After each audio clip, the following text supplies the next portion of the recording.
नमस्कार साथियों, मैं मनीष मेवाल आप सभी का आपके अपने चैनल में तहे दिल से स्वागत और अभिनंदन करता हूं। मैं उम्मीद करता हूं कि आप सभी शानदार, जबरदस्त और जिंदाबाद होंगे और आप सभी की जो तैयारियां हैं वो काफी बेहतरीन चल रही होंगी। बिल्कुल जिंदाबाद तैयारी आप लोगों की चल रही होंगी। और आज हम लोग शुरू करने जा रहे हैं एक नया अध्याय कक्षा 12 की राजनीति विज्ञान सत्र 2023-24 के लिए हम लोग पढ़ रहे हैं राजनीति विज्ञान की किताब स्वतंत्र भारत में राजनीति। और आज उसका हम शुरू करने जा रहे हैं अध्याय 4 भारत के विदेश संबंध। अभी तक हमने भारत की घरेलू नीतियों के बारे में पढ़ा है, परंतु अब आज से हम लोग भारत के विदेश संबंधों के बारे में पढ़ेंगे कि किस प्रकार से भारत के विदेश संबंधों की नींव रखी गई, किस प्रकार से वो विदेशी संबंध आज तक हमारे काम आ रहे हैं, या कौन से विदेशी संबंध हमारे सही है या कौन से गलत हैं। इन सब पर इस चैप्टर में बड़े ही विस्तार से चर्चा होगी। हम इस चैप्टर का फ्लो रहेगा अंतर्राष्ट्रीय संदर्भ। जब हम आजाद हुए तो उस समय इंटरनेशनल कॉन्टेक्स्ट क्या था, क्या क्या अंतर्राष्ट्रीय स्थितियां थी वो देखेंगे। गुट निरपेक्षता का आप लोग उस वाली किताब में पढ़ चुके हैं, जब शीत युद्ध का दौर हमने पढ़ा उसमें गुट निरपेक्षता की बात करी है। चीन के साथ शांति और संघर्ष और पाकिस्तान के साथ युद्ध और शांति, तो ये दो देशों की सदैव हम पर आंख रही है, ठीक है, चीन की और पाकिस्तान की, आप बड़े ही अच्छे से जानते हैं। तो इन दोनों के साथ कितना संघर्ष हुआ, कितनी शांति वार्ताएं हुई हैं, वो सब कुछ हम लोग जानेंगे। फिर बात करेंगे भारत की परमाणु नीति कि भारत की परमाणु नीति क्या है, और जिसमें जो भारत ये कहता है कि नो फर्स्ट यूज हमारी पॉलिसी, हम आगे से जाकर के यूज नहीं करेंगे, वो क्या है और कितना सत्य है और कितना उसको वर्ल्ड में एक्सेप्ट करा गया है, ये सारी बातों पर चर्चा होगी। अब लेक्चर फ्लो आज क्या पढ़ेंगे, आज हम बात करेंगे परिचय की इंट्रोडक्शन और अंतरराष्ट्रीय संदर्भ। ओके, चलिए शुरू करते हैं आज के लेक्चर को। देखिए बच्चों, परिचय या इंट्रोडक्शन, हम एक नई चीज पढ़ने जा रहे हैं, ठीक है, विदेशी संबंध। आप लोग कक्षा 10 में अगर आप लोग देखें, कक्षा 10 तक हम एक बेसिक जो सोशल साइंस होती है वो पढ़ते हैं। कक्षा 11 में आपने भारत का संविधान पढ़ा और राजनीतिक सिद्धांतों के बारे में पढ़ा। भारत के किस प्रकार से विदेशी संबंध है ये आप लोगों ने नहीं पढ़ा, ये हम लोग अब आज यहाँ पढ़ेंगे। जैसे जो पहली किताब है समकालीन विश्व राजनीति की, वैसे पहली दूसरी कोई सी नहीं है। समकालीन विश्व राजनीति और स्वतंत्र भारत की राजनीति दोनों पहली भी है और दोनों दूसरी भी है, ऐसे नंबरिंग नहीं दे रखी, ठीक है। समकालीन विश्व राजनीति की जो किताब है उसमें आप ये जरूर देखेंगे कि पूरी दुनिया में जो घटनाएं हुई है उनका प्रभाव भारत पे क्या रहा है या भारत ने उन पर क्या प्रभाव छोड़ा है, ये जानेंगे। परंतु अब यहाँ से हम लोगों ने ऐसी कौन सी पॉलिसियां, हमने ऐसी कौन सी नीतियां अपनाई जो कि हमारे अंतर्राष्ट्रीय संबंधों को बेहतर बनाती है या अंतर्राष्ट्रीय संबंधों को थोड़ा सा कठोर बना देती है।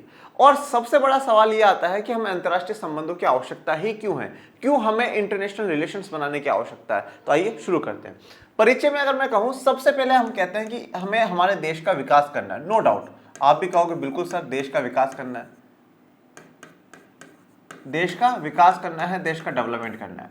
अब जैसे एक मैं आपको उदाहरण देता हूं, जैसे अगर मुझे मेरा विकास करना है या मैं कहूं मुझे अपने घरों में है, आज जैसे हमारे पिताजी है, आज अपने पिताजी हैं तो वो क्या करते हैं, पूरे महीने का एक नीति बनाते हैं, ऐसा करना है, ये करना है, इतनी फीस जमा करानी है, ये करना है, सब कुछ करना है। अब देखो, घर के अंदर घर के परिवार के लोगों का विकास के लिए अंदर की बातें और बाहर की बातें दोनों की आवश्यकता है। अब घर में सब लोग अच्छे से रहे, सुकून से रहे, अच्छे से रहे, ये भी जरूरी है। और दूसरा, बाहर से उन पर किसी प्रकार का कोई अटैक ना हो, बाहर से उनके कोई कुछ गलत ना बोले, तो आस पड़ोस के लोग अच्छा हो, बाहर का माहौल है वो अच्छा हो, ये सब कुछ हम लोग देखते हैं ना। क्योंकि भाई जरूर हम कहते हैं ना कि भाई अगर आस पड़ोस का माहौल खराब रहेगा तो क्या हो सकता है, बच्चे बिगड़ जाएंगे, बच्चे गलत संगत में चले जाएंगे। पर और उसके साथ साथ घर के अंदर का माहौल होना अच्छा होना भी जरूरी है। तो हम अंदर और बाहर दोनों प्रकार को देखते हैं कि अंदर हमारा परिवार भी अच्छा बना रहे और जो बाहर से प्रभाव होने वाला, मतलब हमारे आस पड़ोस से, हमारे एरिया से, वो भी अच्छा होना चाहिए। जनरली जब लोग मकान खरीदते हैं तो ये लोग देखते हैं। इसी प्रकार से क्या, जब हम देश के विकास की बात करते हैं, देश के डेवलपमेंट की बात करते हैं, तो यहां पर भी हमें दोनों प्रकार की नीतियों की आवश्यकता होती है। हमें नीतियां बनानी होती है और नीतियों में हमें घरेलू नीतियां भी चाहिए। घरेलू नीतियां मतलब हमारे जो देश के अंदर की नीतियां है, जो हमारे देश के अंदर की जो पॉलिसियां हैं वो भी आवश्यक है। जैसे आज मैं एक बात कहूं, नोटबंदी हमारे देश में हुई, ये हमारे देश के अंदर की बात है, हमारे घर के घरेलू नीतियां है, ठीक है। जीएसटी लागू हुआ है, हमारे घरेलू नीतियां है। तो हम घरेलू नीतियां, देश के अंदर भी नीतियां बनाते हैं। और घरेलू नीतियों की अगर मैं बात करूं तो हमने अभी तक 3 अध्याय पढ़े, ठीक है। पहला अध्याय हम लोगों ने पढ़ा अध्याय 1। जब अध्याय 1 पढ़ा तो उसमें हम लोगों ने क्या पढ़ा, हमने एकता की बात करी, हमने यूनिटी की बात करी। तो एकता के लिए, यूनिटी के लिए कौन कौन सी नीतियां होनी चाहिए, कौन कौन सी पॉलिसीज होनी चाहिए, सरकार ने वो नीतियां बनाई। अध्याय 2 में हम लोगों ने क्या करा, अध्याय 2 में हमने लोकतंत्र को जारी करा, लोकतंत्र लागू करा देश में, कैसे जारी करा, कैसे लागू हुआ, ये आप सबने देखा कि किस प्रकार से जो पहले प्रथम चुनाव है लोकसभा के, वो पहले चुनाव किस प्रकार से होते हैं, किस प्रकार से लोग मतदान करते हैं, किन किन समस्याओं का सामना लोकतंत्र को स्थापित करने में समस्याओं का सामना करना पड़ता है हमारे नेताओं को, ये सब कुछ हम लोगों ने देखा। और अगर फिर हम बात करें अध्याय 3 की, तो अध्याय 3 हम विकास क्या है, देश का विकास। अब ये सब कुछ क्या है, ये देश के अंदर की घरेलू बातें हैं। हमारे देश में एकता रहनी चाहिए, हमारे देश में लोकतंत्र रहना चाहिए, हमारे देश में समूचे समाज का, पूरे समाज का, हर वर्ग का क्या होना चाहिए, विकास होना चाहिए, डेवलपमेंट होना चाहिए, ये सब कुछ। ये बिल्कुल एक ऐसा है कि मेरे परिवार के अंदर की बातें हैं। मेरे परिवार में बच्चों को अच्छी शिक्षा भी मिलनी चाहिए, उनको अच्छा खाने पीने को भोजन भी मिलना चाहिए, स्वास्थ्य सुविधाएं भी अच्छी होनी चाहिए। ये सब कुछ घरेलू बातें, ये सब कुछ इंटर है। पर उसके साथ साथ मुझे जरूरत क्या है कि मेरे आसपास का माहौल बढ़िया हो, बाहर आस पड़ोस में ऐसे लोग ना रहे जिनको मतलब मेरी फैमिली को सिक्योरिटी ना हो, मेरी फैमिली के साथ कभी भी कुछ भी गलत हो जाए, ऐसा नहीं। तो इसलिए क्या है कि मैं घरेलू के साथ साथ क्या करूंगा, बाहर का आस पड़ोस का भी माहौल देख रहा हूं। इसी प्रकार से हमें हमारे घरेलू नीतियां, हमारे देश की पॉलिसियों के साथ साथ हमें अंतर्राष्ट्रीय संबंधों की भी जरूरत होती है, हमें इंटरनेशनल रिलेशन बनाने की भी आवश्यकता होती है। इसलिए हम बात करते हैं कि हमें अंतर्राष्ट्रीय संबंध हमारे होने चाहिए, इंटरनेशनल रिलेशंस हमारे होने चाहिए, क्योंकि हमारे जैसे बाहर रिश्ते होंगे वे उसका प्रभाव हमारे देश पर पड़ेगा, जरूर पड़ेगा, ठीक है ना। जैसे प्रभाव, जैसे रिश्ते होंगे उस प्रकार का प्रभाव होगा। जैसे मैं आपको एक उदाहरण देता हूं, 1971 में पाकिस्तान के साथ लड़ाई हुई। अब पाकिस्तान के साथ लड़ाई हुई तो अमेरिका कहीं ना कहीं चुपचाप सपोर्ट कर रहा था पाकिस्तान को। तो उसी समय भारत ने अपने अंतर्राष्ट्रीय संबंध किसकी तरफ झुका दिए, सोवियत संघ की तरफ झुका दिए। तो अंतर्राष्ट्रीय संबंध मजबूत होना और बेहतर होना ये जरूरी है, क्योंकि अगर नहीं होते तो हो सकता है कि पाकिस्तान अमेरिका की मदद लेकर के बांग्लादेश को कभी आजाद नहीं होने देता। तो अंतर्राष्ट्रीय संबंधों का, इंटरनेशनल रिलेशंस का भी होना जरूरी है। तो जिस प्रकार से किसी एक व्यक्ति के व्यक्तित्व को बनाने में, एक व्यक्ति के विकास के लिए अंदर और बाहर दोनों प्रकार के माहौलों का प्रभाव पड़ता है, उसी प्रकार से एक देश के विकास के लिए देश के सरकारों को नीतियां घरेलू भी बनानी होती है और अंतर्राष्ट्रीय नीतियां भी बनानी होती है, जिससे कि वो अंतर्राष्ट्रीय स्तर पर सबके साथ बेहतर संबंध बना करके रख सके। घरेलू नीतियों के बारे में हमने एकता, लोकतंत्र, विकास पढ़ा, और अब अंतर्राष्ट्रीय संबंधों के बारे में हम ये जो चैप्टर है, अध्याय जो 4 है, ये अध्याय 4 पढ़ने जा रहे हैं। ये पूरा हमारे अंतर्राष्ट्रीय संबंधों के बारे में है, हमारे विदेश की नीतियों के बारे में है कि विदेश में कौन से देश के साथ हमारी कौन सी नीति होगी, कौन सी नहीं होगी, कितनी सही है, कितनी गलत है, ये सब कुछ हम लोग यहाँ जिक्र करेंगे। ओके, देश के विकास की बात। अब हम लोग ये कहें कि भारत 1947 में आजाद हुआ, आप सभी को पता है, नो डाउट। अब 1947 में जब भारत आजाद होता है, उस समय आप ये देखिए कि क्या कंडीशंस पूरी दुनिया में है, परिस्थितियां क्या क्या है दुनिया में, क्या क्या उस समय दुनिया में हो रहा है वो देखिए। दुनिया में काफी घटनाएं उस समय घट रही हैं। सबसे पहले तो मैं कहूं कि द्वितीय विश्व युद्ध का अंत वही हुआ है। द्वितीय विश्व युद्ध का अंत वही हुआ है। कब से कब तक चला बच्चों द्वितीय विश्व युद्ध? 1939 से 1945 तक जो सेकेंड वर्ल्ड वॉर है वो हुई है, ठीक है। और 45 के जस्ट बाद 47 में हम लोग आजाद हो गए, तो सेकेंड वर्ल्ड वॉर खत्म हुआ ही है। इसके साथ अगर मैं कहूं अंतरराष्ट्रीय संगठनों का निर्माण हो रहा है, अंतरराष्ट्रीय संगठनों का निर्माण हो रहा है। अंतरराष्ट्रीय संगठनों का निर्माण हो रहा है। कौन सी अंतरराष्ट्रीय संगठन का निर्माण हुआ? 1945 में सबसे बड़ी संगठन संयुक्त राष्ट्र संघ का निर्माण होना।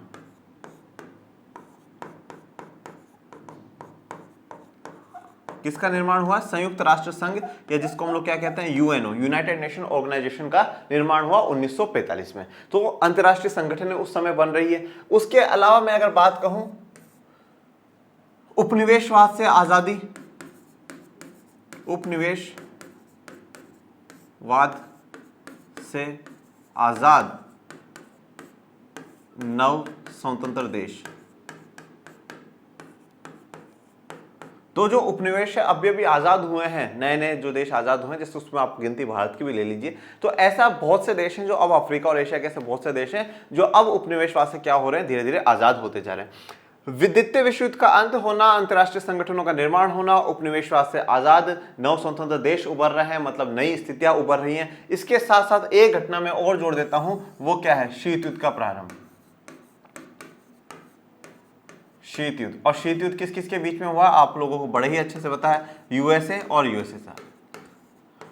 मतलब जब भारत आजाद हुआ है तो उस समय इस प्रकार की अंतरराष्ट्रीय परिस्थितियां बनी हुई है, इस प्रकार का इंटरनेशनल कॉन्टेक्स्ट बना हुआ है, इस प्रकार की स्थितियां बनी हुई है जहां पर द्वितीय विश्व युद्ध अभी खत्म ही हुआ है, जहां पर अंतरराष्ट्रीय संगठनों का निर्माण हो रहा है, नए नए देश उभर करके आ रहे हैं जो अब आजाद हो रहे हैं, और शीत युद्ध की शुरुआत हो चुकी है जिसमें अमेरिका और सोवियत संघ दो खेमों में पूरी दुनिया बढ़ चुकी है। ये वाली बात आप शीत युद्ध वाले चैप्टर में बड़े ही अच्छे से पढ़ चुके हो। तो अब आप ये देखिए कि अगर मैं एक घरेलू स्तर पर बात करूं तो भारत को जो आजादी मिली बड़ी ही कठिनाइयों से आजादी मिली, ठीक है, और आजादी के बाद विभाजन हुआ। विभाजन तो दर्दनाक था ही, उसके बाद क्या हुआ, अलग अलग डिमांडों को फुलफिल करना, देश का संविधान निर्माण करना, जो लोग पाकिस्तान से भारत आ रहे हैं उनको फिर से यहाँ पे सेटल करना, उसके बाद राज्यों का पूर्ण गठन करना, काफी समस्याओं का सामना करा। ये घरेलू बातें हैं, लोकतंत्र की स्थापना करना, ये सब कुछ, ये घरेलू स्थितियां हमने देखी। और अगर हम फिर अंतर्राष्ट्रीय स्थितियों की बात करें तो अंतर्राष्ट्रीय स्थितियां ये थी। तो मतलब हम देखते हैं कि हमारे लिए, भारत के लिए जब आजाद हुआ तो घरेलू स्थितियां भी काफी कठिन थी, काफी मतलब मुसीबतें भरी स्थितियां थी। और अगर हम बाहरी स्थितियों को देखें तो भी मतलब बहुत ज्यादा ही स्थितियां खराब थी। मतलब शीत युद्ध का दौर जहां पर अगर अमेरिका की तरफ गए तो सोवियत संघ नाराज, सोवियत संघ की तरफ गए तो अमेरिका नाराज।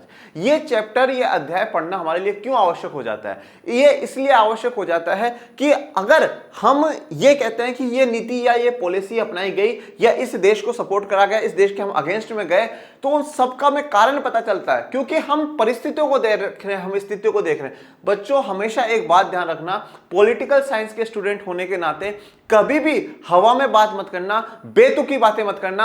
आप एक बेहतरीन कमरे में बैठे हो और कमरे में बैठ करके ये बोलो, अरे यार उस व्यक्ति ने तो गलत डिसीजन लिया है, चाहे वो पर्सनली, चाहे आपका कोई दोस्त ही हो, कुछ, अरे यार उसने तो है ना वो ऐसा डिसीजन लिया, बहुत ही गलत है। आपको पता है उसकी परिस्थिति क्या है, आपको पता है उसकी सिचुएशंस क्या है। तो बिना सिचुएशन, बिना परिस्थितियों को जाने हम कभी ये नहीं कह सकते कि ये डिसीजन सही है या गलत है। हम कभी नहीं कह सकते कि ये बात सही थी या गलत थी। हमें परिस्थितियों को जानना जरूरी है, हमें उस समय की कंडीशन को जानना जरूरी है। इसलिए अगर कोई व्यक्ति के डिसीजन की कभी बात आए, कोई पूछ ले, हाँ बेटा तेरे उस दोस्त ने सही डिसीजन लिया, मुझे अभी नहीं पता, अभी मैं उससे पहले बात करूंगा, उसने डिसीजन लिया क्यों, क्या ऐसे कारण हुए, उसको डिसीजन, ऐसा डिसीजन लेने की क्या आवश्यकता पड़ी, मैं उससे बात करूंगा, पूरा एक कंक्लूजन निकालूंगा, एक निष्कर्ष निकालूंगा, और फिर मैं उस बात का जवाब दूंगा कि ये सही था या गलत था। आज भी आप देखिए कि देश में बहुत से लोग क्या करते हैं, विरोध प्रदर्शन करने लग जाते हैं। सरकार ऐसी, सरकार मुर्दाबाद मुर्दाबाद मुर्दाबाद, इस कानून का विरोध कर रहे हैं हम, इस कानून का विरोध कर रहे हैं। एग्जैक्टली जितने भी लोग विरोध करते हैं उनमें से बिल्कुल 0.01% को भी नहीं पता कि एक्चुअली कानून में लिखा हुआ क्या है। उन्होंने पढ़ा नहीं, बस 2-3 खबरें सुनी, उस पॉइंट की ये बात उठा ली, और ये कानून तो हमारे खिलाफ है, चलो चलो चलो। और कुछ जो लोग सपोर्ट करते हैं उनको भी नहीं पता कि कानून में क्या है, अरे ये हमारा कानून सपोर्ट में बहुत बढ़िया, सरकार बहुत बढ़िया। परंतु एक हमारा पॉलिटिकल साइंस के स्टूडेंट होने के नाते ये जिम्मेदारी होती है कि हम बिल्कुल डेप्थ में जाकर करके, बिल्कुल जीरो लेवल तक उसको जाकर करके उसको समझे, उसको पढ़े, और फिर ही अपनी प्रतिक्रिया रखें, फिर ही अपना रिएक्शन रखें। कभी कोई आपसे पूछे, अरे यार इस सरकार पर आपके क्या व्यूज है, बोले नो कमेंट्स, अभी मुझे कुछ नहीं कहना। सरकार एक कानून लेकर के आई है, इस पर आपके क्या विचार, नो कमेंट्स, अभी मैं उसको, जो बिल सरकार लेकर के आई है मैं उस पर भी स्टडी कर रहा हूँ, अच्छे से पढ़ रहा हूँ, उसके क्या फायदे हैं क्या नुकसान है मैं दोनों देख रहा हूँ, और क्या वो संविधान के दायरे में है या नहीं है, ये सब कुछ एक बार मैं देखूंगा, और उसके बाद ही फिर मैं इस पर अपनी बात रखूंगा। बिना हवा में कभी हमें बात नहीं करनी चाहिए, नहीं साहब ऐसा कभी नहीं, ऐसा कभी नहीं होना चाहिए, ठीक है ना, हवा में बातें नहीं करनी है। चलिए तो शुरू करते हैं आज के लेक्चर को। अंतर्राष्ट्रीय संदर्भ।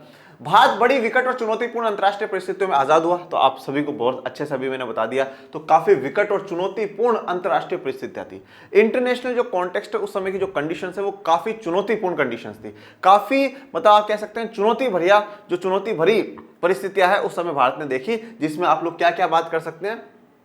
द्वितीय विश्व युद्ध का भी खत्म हुआ ही था, अंतर्राष्ट्रीय संगठनों का निर्माण, 9 स्वतंत्र देश बन रहे हैं और शीत युद्ध की शुरुआत हो चुकी है। दुनिया महायुद्ध की तबाही से अभी बाहर निकली ही थी, उसके सामने पूर्ण निर्माण का सवाल प्रमुख था। तो पूरी दुनिया जो महायुद्ध है, महायुद्ध में तबाही हुई, और कौन सा महायुद्ध, सेकंड जो वर्ल्ड वॉर है, सेकंड वर्ल्ड वॉर है, उसकी तबाही से अभी दुनिया बाहर ही निकली थी, और फिर पूर्ण निर्माण का प्रमुख सवाल था कि फिर से किस प्रकार से निर्माण करा जाए, क्योंकि अब बहुत नुकसान हो चुका है। दो वर्ल्ड वॉर लड़ी जा चुकी है, दो विश्व युद्ध लड़े जा चुके हैं, अब पूरी दुनिया का बहुत नुकसान हो चुका है, काफी बम फोड़े जा चुके हैं, लाखों की संख्या में लोग मारे जा चुके हैं, लाखों बिल्डिंगें फैक्ट्रियां टूट गई है, धाराशायी हो गई, पूरा खत्म हो गया है। अब समय आ चुका है कि हम फिर से पूर्ण निर्माण करें। अब समय आ चुका है कि हम फिर से अपनी अर्थव्यवस्थाओं को खड़ा करें। अब समय आ चुका है कि हम फिर से हमारे लोगों को रोजगार देकर के उनको बेहतर जीवन दे सके। परंतु इस पूर्ण निर्माण के लिए, इसको फिर से बनाने के लिए हमें क्या करना होगा? इसलिए क्या हुआ कि उस समय दो संस्थाएं बनाई गई बच्चों। दो संस्थाएं कौन कौन सी बनी? 1944 की बात मैं कर रहा हूं। एक संस्था बनी जिसे हम क्या कहते हैं? विश्व बैंक। विश्व बैंक, ठीक है, विश्व बैंक। ये विश्व बैंक का मुख्य काम यही था कि देशों को फिर से पूर्ण निर्माण करने के लिए आप क्या हो, फंड दो, आप पैसा दो। और दूसरी एक संस्था बनाई गई IMF, जिसका इंग्लिश में है इंटरनेशनल मॉनेटरी फंड, या हिंदी में इसको कहते हैं अंतरराष्ट्रीय मुद्रा कोष। दोनों का काम यही है, पैसा उधार देना, लोन देना, ये सब कुछ करना। परंतु इन दोनों की कहीं पर भी, इन दोनों की आप कहें कि सिद्धांतों में, प्रिंसिपल्स में, विकासशील देशों के लिए या नव स्वतंत्र देशों के लिए कोई योजना नहीं थी। बिल्कुल भी इनके यहां पर योजना नहीं देखने को मिलती। यह योजना सिर्फ किसके लिए देखी गई? जो विकसित देश हैं, जो यूरोप के देश हैं, जो अमेरिका या यूरोप जैसे देश हैं, उनके लिए है। क्योंकि भाई युद्धों में तो वही लड़े हैं, उनको नुकसान हुआ है, तो पूर्ण निर्माण के लिए इन्होंने काम करना शुरू कर दिया कि उन देशों का जो नुकसान हुआ है उसकी फिर से भरपाई करी जाए, फिर से उनको खड़ा किया जाए। ये यहाँ पे शुरुआत हुई। तो पूर्ण निर्माण का सवाल उठ चुका था। अब इस पूर्ण निर्माण के सवाल के बीच में ही फिर आगे जाकर के भारत आजाद हो जाता है। एक अंतरराष्ट्रीय संस्था बनाने के प्रयास हो रहे थे और उपनिवेशवाद की समाप्ति के फलस्वरूप दुनिया के नक्शे पर नए देश नमूदार हो रहे थे। अंतरराष्ट्रीय संस्था बनाने के प्रयास हो रहे थे। अंतरराष्ट्रीय संस्था, कौन सी अंतरराष्ट्रीय संस्था की बात यहां पर हो रही है बच्चों? कौन सी अंतरराष्ट्रीय संस्था काम करेगी यहां पर? यहां पे काम करेगा UNO, संयुक्त राष्ट्र संघ। UNO कब स्थापित हुआ सर? UNO स्थापित हुआ था बेटा 24 अक्टूबर 1945। तो कभी भी पूछ लिया जाए संयुक्त राष्ट्र संघ का स्थापना दिवस कब मनाया जाता है? 24 अक्टूबर 1945। और फिर यह पूछ लिया जाए सर भारत इसमें कब जुड़ा था? तो भारत 6 दिन बाद इसमें जुड़ गया था बच्चों। 30 अक्टूबर 1945 के दिन भारत इसमें जुड़ जाता है, संयुक्त राष्ट्र संघ में जुड़ जाता है। संयुक्त राष्ट्र संघ से पहले कौन सा संगठन काम कर रहा था? देखो हुआ क्या, सबसे पहले प्रथम विश्व युद्ध हुआ, वर्ल्ड वॉर 1 हुई। कब से कब तक हुई? 1914 से 1919 तक वर्ल्ड वॉर 1 हुई। अब जब वर्ल्ड वॉर 1 हो गई तो यह बोला गया कि ऐसा युद्ध, उसको उस समय ग्लोबल वॉर कहा जाता था, विश्व युद्ध कहा गया, प्रथम द्वितीय का नाम ही नहीं था। तो बोला ऐसा युद्ध वापस दुनिया में नहीं होना चाहिए और उसको रोकने के लिए एक संस्था होनी चाहिए। और वो संस्था कौन होगी? उसको क्या नाम दिया गया? League of nation. क्या नाम दिया गया? League of nation. हिंदी में भी बेटा लीग ऑफ नेशन ही लिखेंगे। कब बनी? 1919 में बनी। अब जब ये बन गई तो फिर क्या हुआ? 1939 से 45 तक द्वितीय विश्व युद्ध आ गया। अब जब द्वितीय विश्व युद्ध आ गया तो भाई लीग ऑफ नेशन मतलब वो काम नहीं कर पाई जिस काम के लिए इसको बनाया गया था। क्या काम था? कि वापस ऐसा वॉर नहीं होना चाहिए। तो ये तो इससे भी ज्यादा खतरनाक लड़ाई हुई।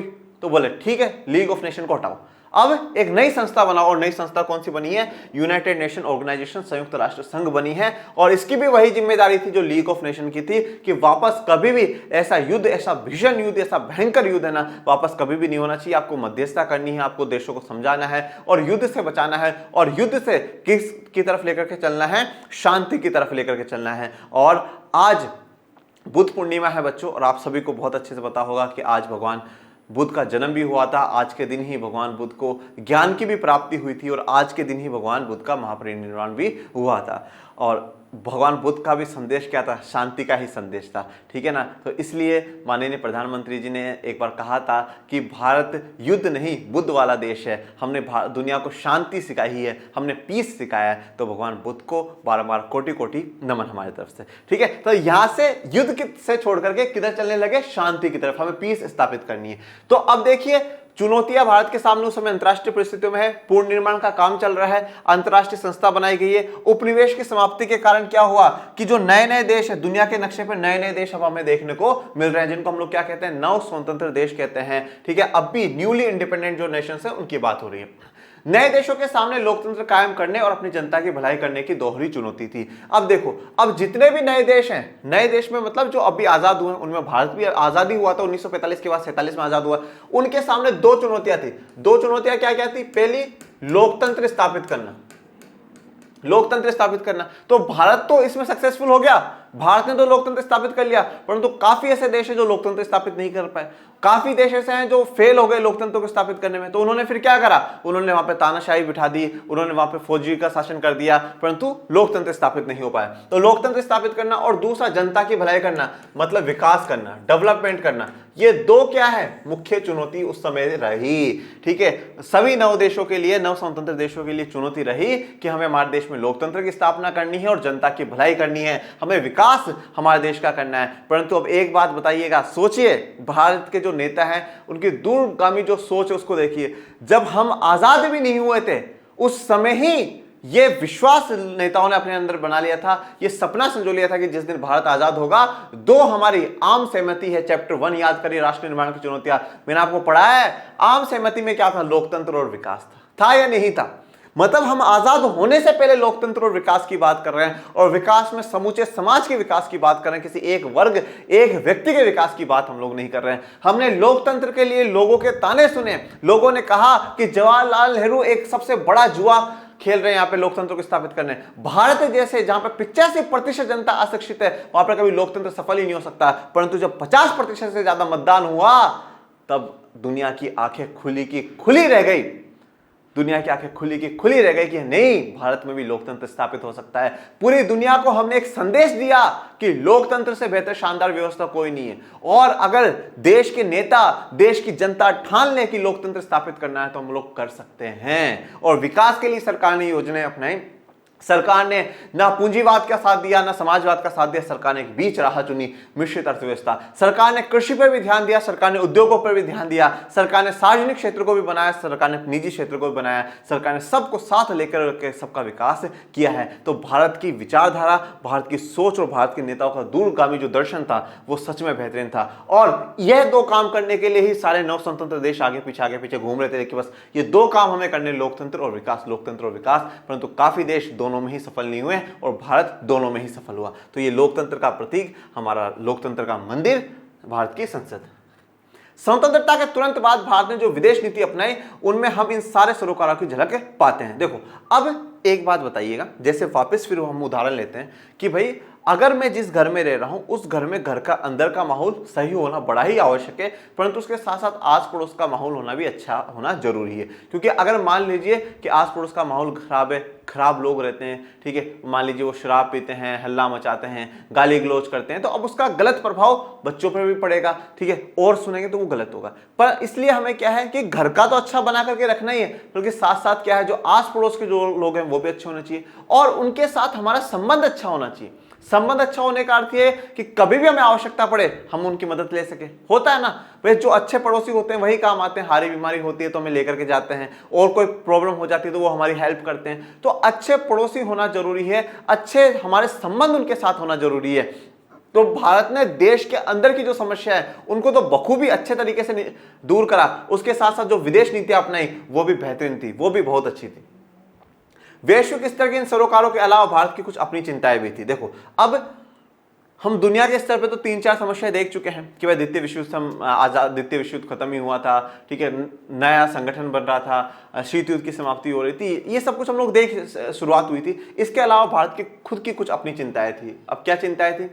अंग्रेजी सरकार अपने पीछे अंतर्राष्ट्रीय विवादों की एक पूरी विरासत छोड़ गई थी। बंटवारे के कारण अलग से दबाव पैदा हुए थे और गरीबी मिटाने का काम सामने मुंह बाय खड़ा था। देखो, अब अंग्रेजी सरकार बहुत से विवाद छोड़ करके गई है, अंतर्राष्ट्रीय विवाद छोड़ करके गई, जिसमें अगर मैं एक बात कहूं तो जैसे आप देख लीजिए, टेरिटरी का ही देख लीजिए, सीमा क्षेत्रों को लेकर के आप देखते हैं विवाद होता ही रहता है, कभी चाइना के साथ, कभी किसी के साथ थोड़ा बहुत सीमा विवाद होता रहता है। सबसे जो बड़ा मतलब वो समस्या छोड़ करके गए वो विभाजन की, ठीक है, कितने लाखों लोग मरे, अपन ने पढ़ा है ना पहले चैप्टर में, कितने लाखों लोग मरे, तो उन्होंने बहुत ऐसी समस्या छोड़ करके गए। और विभाजन का, बंटवारे का अलग से दबाव था, और गरीबी मिटाना, ये सबसे बड़ा चैलेंज उस समय भारत के लिए सामने खड़ा था कि गरीबी को मिटाना है। ये एक गरीब बच्चों की मैं तस्वीर आपको दर्शाई है। कुल जमा इन्हीं संदर्भों के बीच भारत ने एक स्वतंत्र राष्ट्र राज्य के रूप में अंतर्राष्ट्रीय मामलों में भागीदारी शुरू करी। अब इन्हीं सबको साथ रखते हुए, इन्हीं संदर्भों को देखते हुए, अच्छे से स्टडी कर करके भारत सरकार ने स्वतंत्र राष्ट्र राज्य बन करके, ठीक है, हम बिल्कुल आजाद हैं, हम किसी के दबाव में नहीं है, एक ऐसा राष्ट्र राज्य बन करके अंतर्राष्ट्रीय मामलों में अपनी भागीदारी देना शुरू करा। देखिए, अंतरराष्ट्रीय, आप शब्द को बड़ा अच्छे समझिएगा। अगर मैं इसको लिखूं इंटरनेशनल, ये क्या है? इंटरनेशनल। इंटरनेशनल का मतलब क्या हो गया, नेशंस के बीच, ठीक है, नेशंस के बीच। अंतरराष्ट्रीय तो राष्ट्र के मध्य है ये सब कुछ। तो अब अंतरराष्ट्रीय मामलों में मतलब कुछ ऐसा कोई राष्ट्रों के बीच में कोई मामला है या पूरी दुनिया के राष्ट्रों के बीच में कोई मामला, उसमें भारत ने अपने स्वतंत्र होकर के अपनी भागीदारी निभाई है। एक राष्ट्र के रूप में भारत का जन्म विश्व युद्ध की पृष्ठभूमि में हुआ था, ठीक है, तो सेकेंड वर्ल्ड वॉर खत्म होने के बाद ही हुआ। ऐसे में भारत ने अपने विदेश नीति में अन्य सभी देशों की संप्रभुता का सम्मान करने और शांति कायम करके अपनी सुरक्षा सुनिश्चित करने का लक्ष्य सामने रखा। देखो, अब भारत की विदेश नीति में दो बातें बड़ी इंपॉर्टेंट है। भारत की जो विदेश नीति है, जो भारत की फॉरेन पॉलिसी है, उसमें दो बातें बड़ी इंपॉर्टेंट है। पहली बात तो क्या कहा, देशों की संप्रभुता। अब संप्रभुता का मतलब आप लोगों को पता ही होगा, कक्षा 11 में आप पढ़ करके आए हैं। संप्रभुता पहला ये, दूसरा ये कहा गया शांति। देखिए, संप्रभुता का मतलब ये होता है कि एक तरीके से सोवरेन इंग्लिश में कहा जाता है, और अगर आसान भाषा में कहूं तो हम फ्री हैं। फ्री होने का अर्थ ये है कि भैया कोई भी जो बाहर से देश है वो हमें ये ना बताए कि भैया हमें हमारे देश में क्या करना है क्या नहीं करना। तो हम हमारे घरेलू मामलों को हम खुद देखेंगे, कोई बाहर से कोई हमें गाइड नहीं करेगा। ये इस संदर्भ में कही जाती है कि हम लोग काफी समय तक क्या रहे, दूसरे देश के गुलाम रहे। तो कल को ऐसा नहीं है कि ब्रिटेन हमें गाइड करे कि नहीं नहीं आपके देश में परेशानी हो रही है, आप इसको इस प्रकार से देखो। नहीं, हम हमारे स्तर पर, हम हमारे हिसाब से देखेंगे। दूसरा, अगर मैं बात कहूं तो हमें किसके साथ संबंध बनाने हैं, बाहरी संबंध। हमें सोवियत संघ के साथ रिश्ते रखने हैं या अमेरिका के साथ रिश्ते रखने हैं, ये कोई बताएगा नहीं। हम सब संप्रभु हैं, हम सब आजाद हैं, हम हमारे हिसाब से करेंगे, कोई किसी को बताएगा नहीं। तो भारत ने क्या बोला कि हमारे लिए सभी देशों की संप्रभुता का हम क्या करेंगे, सम्मान करेंगे, रेस्पेक्ट करेंगे। अगर कोई किसी के साथ संबंध रखता है, हमें कोई दिक्कत नहीं है, उनके देश में जो मैटर्स हो वो हो रहे हो, हम उसका बीच में नहीं जाएंगे। हम उनके संप्रभुता की, हम उनकी आजादी की, हम उनकी सोवरेनिटी की रेस्पेक्ट करेंगे, सम्मान करेंगे। ऐसा नहीं है कि हम उनको दबाने की कोशिश करेंगे, हम उनके इलाकों को हड़पने की कोशिश करेंगे, हम वहां की सरकारें बदल करके वहां के लोगों पर शासन करने की कोशिश करेंगे, नहीं। या हम ताकतवर हैं तो हम किसी को दबाने की कोशिश करेंगे, बिल्कुल भी नहीं। वो जैसा करते हैं वो उनकी मर्जी है, वो संप्रभु है, वो आजाद है, वो सोवरेन है। और याद करिए कि भारत के संविधान की उद्देशिका में संप्रभुता वाला शब्द लिखा हुआ है। दूसरा, शांति।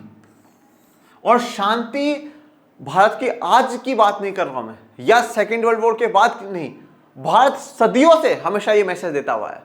हमारे भारत में इतने संत महात्मा, इतने महापुरुष पैदा हुए, हमेशा शांति की बात करें। भगवान बुद्ध, भगवान महावीर ने शांति का मैसेज दिया। आज तक भारत ने कभी किसी पर आगे चल करके किसी देश पर अटैक नहीं करा, पर जब किसी ने करा तो हमने उसको छोड़ा नहीं है ठीक है ना। तो हमने कभी भी आगे चल करके अटैक नहीं करा। और फिर जब आधुनिक भारत में हम बात करते हैं तो महात्मा गांधी जी जैसे महापुरुष ने जन्म लिया, जिनको जाना ही इस बात के लिए जाता है कि अहिंसा के पुजारी थे, शांति के पुजारी थे, जो शांति का मैसेज उन्होंने पूरी दुनिया में दिया। तो हम हमेशा से शांति के पक्षधर रहे हैं, हम हमेशा से संप्रभुता के पक्षधर रहे हैं। तो भारत की विदेश नीति में दो पॉइंट बड़े ही इंपॉर्टेंट है। भारत ने बोला कि हम संप्रभुता का सम्मान करेंगे सभी देशों का, और हम हमारे लक्ष्यों को पाने के लिए हम शांति ही इस्तेमाल करेंगे। हम कभी भी किसी प्रकार का कोई युद्ध या इनका समर्थन नहीं करते हैं। इस लक्ष्य की प्रतिध्वनि संविधान के नीति निर्देशक सिद्धांतों में सुनाई देती है। और अब ये आपको लक्ष्य आप ये देख रहे हैं, ये ऐसा कैसा प्रतिध्वनि, प्रतिध्वनि का मतलब क्या होता है, वापस से बोलो मनीष, फिर वो आवाज गूंज करके नहीं आती ऐसा। तो ऐसा सेम टू सेम ये बात आपको कहां पे देखने को मिलेगी, संविधान के नीति निर्देशक सिद्धांतों में। नीति निर्देशक सिद्धांत डीपीएसपी कक्षा 11 संविधान वाली किताब में पढ़ा। कहां से कहां तक है बच्चों, अनुच्छेद 36 से 51 तक है। और ये जो विदेश नीति की बात हो रही है, अंतरराष्ट्रीय संबंधों की बात हो रही है, ये कौन सा अनुच्छेद में, आर्टिकल 51 में, अनुच्छेद 51 में बात करी गई है। तो जैसी विदेश नीति है वैसी बातें संविधान के नीति निर्देशक तत्वों में भी लिखी गई है। जिस तरह किसी व्यक्ति या परिवार के व्यवहारों को अंदरूनी और बाहरी कारक निर्देशित करते हैं, उसी तरह एक देश की विदेश नीति पर भी घरेलू और अंतर्राष्ट्रीय वातावरण का असर पड़ता है। यही बात मैं आपको समझा रहा था कि अगर किसी एक व्यक्ति या कोई परिवार है, उसके व्यवहार पर अंदरूनी, अंदर की जो बात है वो भी प्रभाव डालती है, और जो बाहर के मैटर्स हैं वो भी प्रभाव डालते हैं। उसी प्रकार से एक देश की नीति के लिए घरेलू नीतियां भी अच्छी हो और अंतर्राष्ट्रीय वातावरण है वो भी अच्छा होना चाहिए, मतलब कहीं किसी प्रकार की कोई समस्या ना हो। विकासशील देशों के पास अंतर्राष्ट्रीय व्यवस्था के भीतर अपने सरोकारों को पूरा करने के लिए जरूरी संसाधनों का अभाव होता है। देखो, अब सबसे जो बड़ी प्रॉब्लम है वो यही थी कि अब जितने भी ये जो नव स्वतंत्र देश है, ये सारे के सारे विकासशील है, और इनको विकास करने के लिए संसाधन चाहिए, रिसोर्सेज चाहिए, परंतु रिसोर्सेज हमारे संसाधनों को तो सारा जो तहस नहस करके चले गए, जो बर्बाद कर करके चले गए, कौन चले गए? ब्रिटिशर्स चले गए। कहीं पर डच, कहीं पर यूरोपियन, कोई भी आया, उन्होंने हमारे इन एशिया अफ्रीका के देशों के संसाधनों को बिल्कुल बर्बाद कर दिया, बिल्कुल खत्म कर दिया। तो अब हम विकास करें तो करें कैसे? हमारे संसाधन तो वो खराब करके चले गए। ये सबसे बड़ी दुविधा थी कि हमारे पास संसाधन नहीं है, हमारे पास संसाधनों का अभाव है, हमारे पास उन बड़े देशों जैसी टेक्नोलॉजी नहीं है। ये एक बड़ी समस्या है। अब हो क्या रहा था कि अगर हमें हमारे देश का विकास करना है, अगर किसी देश को, नव स्वतंत्र देशों का, विकासशील देशों को अगर अपने देश का विकास करना है, तो उनको वापस उन्हीं देशों की मदद लेनी पड़ रही थी जिनके कभी वो गुलाम हुआ करते थे। उन्हीं से टेक्नोलॉजी खरीदनी पड़ती थी, उन्हीं की कंपनी को बोलना पड़ता था आप यहां पर आओ और हमारे लोगों को ट्रेन करो इस काम में। मतलब कहीं ना कहीं हम उनके दबाव में रहें। इसीलिए फिर आगे जाकर के एक ग्रुप बनता है G77, ग्रुप ऑफ 77 कंट्रीज, 77 देशों का ग्रुप बनता है। और डिमांड किसकी करता है बेटा? न्यू की डिमांड करता है। शीत युद्ध वाले चैप्टर में आपने पढ़ा है, न्यू इंटरनेशनल इकोनॉमिक ऑर्डर, नव अंतरराष्ट्रीय आर्थिक व्यवस्था की वो डिमांड करता है कि भाई विकासशील जितने भी देश हैं उनके संसाधनों पे किसका अधिकार होना चाहिए? विकासशील देशों का ही होना चाहिए। जितने भी बड़े देश हैं, विकसित देश हैं, वहां के मार्केट में हम हमारा सामान बेच सके, ये अलाउ करा जाए। ये लोग हमें टेक्नोलॉजी सस्ते में प्रोवाइड करें, ये हमें हर जगह समर्थन करें, सपोर्ट करें, ऐसी मांगे रखी गई थी। ये हम लोग पढ़ चुके हैं।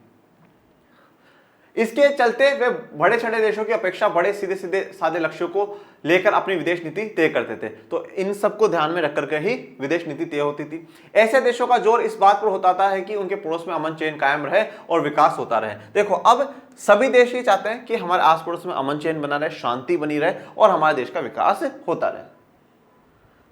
इसके अतिरिक्त विकासशील देश आर्थिक और सुरक्षा की दृष्टि से ज्यादा ताकतवर देशों पर निर्भर होते हैं। और जो विकासशील देश है वो आर्थिक रूप से, ठीक है, और सुरक्षा की दृष्टि से, ठीक है, ज्यादा जो ताकतवर देश है उन पर निर्भर होते हैं। ये बात मैंने अभी आपको कही ना कि जितने विकासशील देश है कभी कभार उनको उन देशों से मदद लेनी पड़ती थी जिनके कभी ना कभी वो गुलाम रहे हैं। ताकतवर देशों के अधीन होकर के उनको काम करना पड़ता था।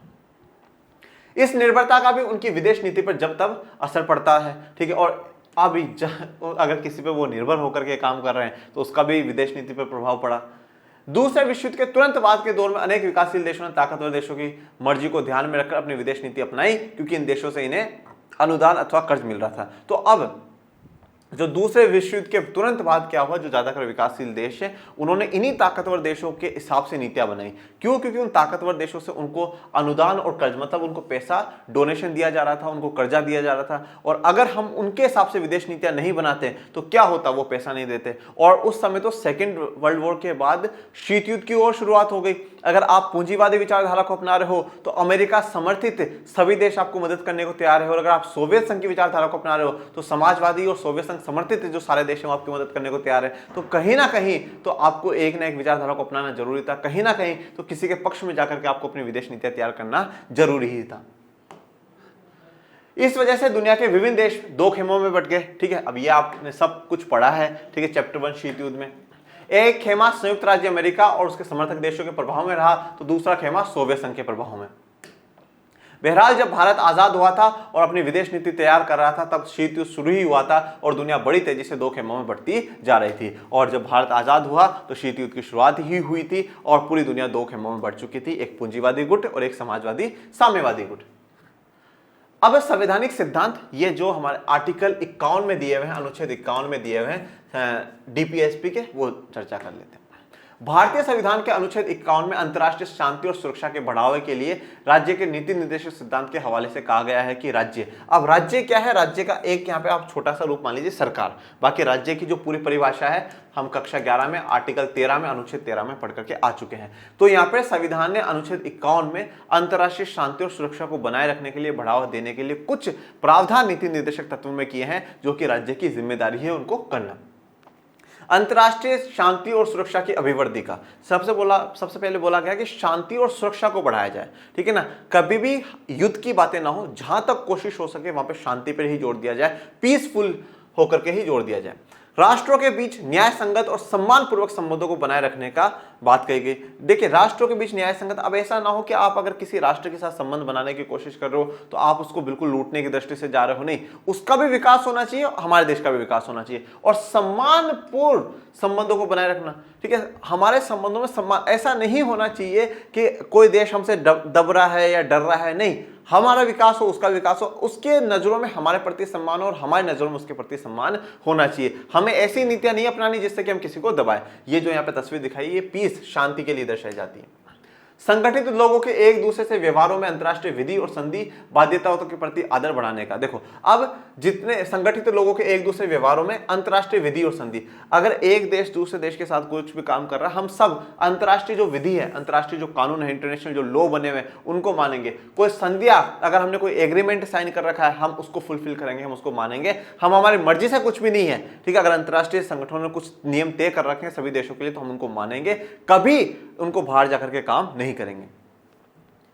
अंतर्राष्ट्रीय विवादों को माध्यस्थम द्वारा निपटारे के लिए प्रोत्साहन देने का प्रयास करेंगे। और कोई भी अंतर्राष्ट्रीय विवाद हो जाए किसी देश के साथ या कोई भी बात हो जाए, तो मध्यस्थता कर करके उसको सुलझाने की कोशिश करेंगे, ना कि यूं कि चलो भाई आ जाओ, तुम लड़ना चाहते हो तो हम भी लड़ने के लिए तैयार है, डिशुम डिशुम डिशुम डिशुम कर दो। पहले पूरी कोशिश करी जाएगी कि मध्यस्थता के द्वारा ही काम सुलझ जाए, क्योंकि हम शांति चाहते हैं और शांति रहे जब तक बहुत ही अच्छी बात है। परंतु फिर भी बार बार में हमें उकसाया जाएगा, हमें परेशान किया जाएगा, तो हम फिर अटैक करने से नहीं डरेंगे और ना ही हम रुकेंगे। अब जवाहरलाल नेहरू जी का संदेश आपको प्रथम पेज पर ही मिल गया होगा, उनका संदेश जान लेते हैं। आज़ादी किन चीज़ों से बनती है? आज़ादी बुनियादी तौर पर विदेश संबंधों से ही बनी होती है। ये आज़ादी की कसौटी भी है, बाकी सारा कुछ तो स्थानीय स्वायत्तता है। एक बार विदेश संबंध आपके हाथ से निकलकर दूसरे के हाथ में चले जाए, तो फिर जिस हद तक आपके हाथ से ये संबंध छूटे और जिन मसलों में छूटे, वहां तक आप आज़ाद नहीं रहते। देखो, अब इन्होंने बोला आज़ादी किन चीज़ों से बनी है? आज़ादी बनी है बोले विदेशी संबंधों से, क्योंकि और तो बाकी सब तो आपके अंदर की बातें, अंदर का शासन है। आप कभी भी ऊपर नीचे करके आप उनको सेटल कर लोगे, परंतु अगर विदेशी संबंध एक बार छूट गए और जिसके दूसरे के हाथ में चले गए, वो ताकतवर हो जाएगा, हम कमजोर हो जाएंगे। तो हमारे पास जितने विदेशी संबंध बेहतर होंगे, उतनी ही हमारी आज़ादी बनी रहेगी, उतने ही हमारा अच्छा व्यवहार सबके साथ बना रहे, उतनी ही आज़ादी बनी रहती है। ये बात नेहरू जी ने कही कब? संविधान सभा की एक डिबेट के दौरान, मार्च 1949 में। ओके, तो आज के लिए अपना इतना ही। आपको कोई डाउट हो, आपको कुछ पूछना हो, तो आप कमेंट बॉक्स में मेंशन कर सकते हैं और बताइएगा आपकी पढ़ाई कैसी चल रही है, आज का लेक्चर कैसा लगा आप लोगों को, और इंटरनेशनल रिलेशंस के बारे में आप कुछ जानते हैं वो बताओ, या कुछ जानना चाहते हो मुझसे कि नहीं सर कुछ अंतर्राष्ट्रीय संबंधों में और इंटरेस्टिंग बताइएगा, ये चैप्टर आपको कैसा लग रहा है वो भी बताइएगा। और मेरे प्यारे बच्चों, पढ़ते रहिए, आगे बढ़ते रहिए, लाइक शेयर सब्सक्राइब करते रहिए। मिलेंगे नेक्स्ट लेक्चर में, तब तक के लिए थैंक यू सो मच। जय हिंद, जय भारत।